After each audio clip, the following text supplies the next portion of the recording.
প্রথমে একটি কড়াইতে 700 গ্রাম মুগ ডাল নিয়ে ভালো করে লাল লাল করে ভেজে নিতে হবে। অন্য একটি বাটিতে জল গরম করতে দিতে হবে। মুগ ডালগুলোকে সিদ্ধ করার জন্য যতক্ষণ না ভালোভাবে সেই ভাজা মুগ ডালগুলো সিদ্ধ হয়ে আসছে।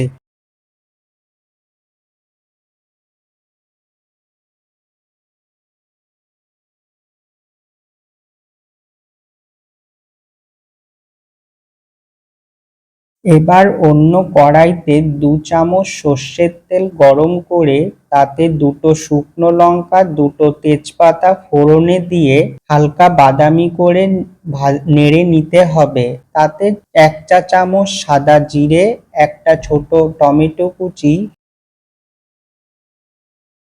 4টে চেরা কাঁচা লঙ্কা কুচি দিয়ে তার মধ্যে একে একে 1 টেবিল চামচ জিরা বাটা,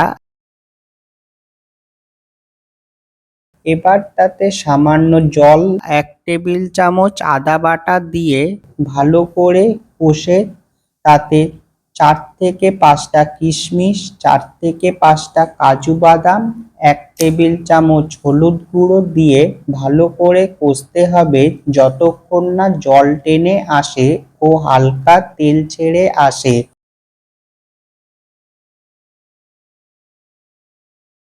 এবার যখন মশলা কষে আসবে তখন তার মধ্যে আগে থেকে ভাজা মুগ ডাল দিয়ে দিতে হবে।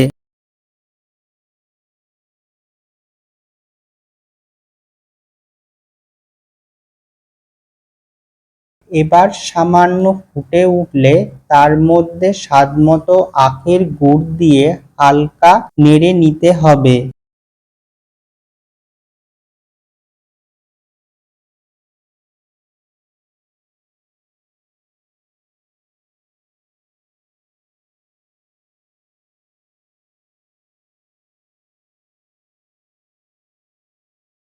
এবার নামাবার আগে হাফ চা চামচ ঘি, 1 চা চামচ গরম মশলা দিয়ে সামান্য নেড়ে ঢাকা দিয়ে রাখতে হবে বেশ কিছুক্ষণের জন্য।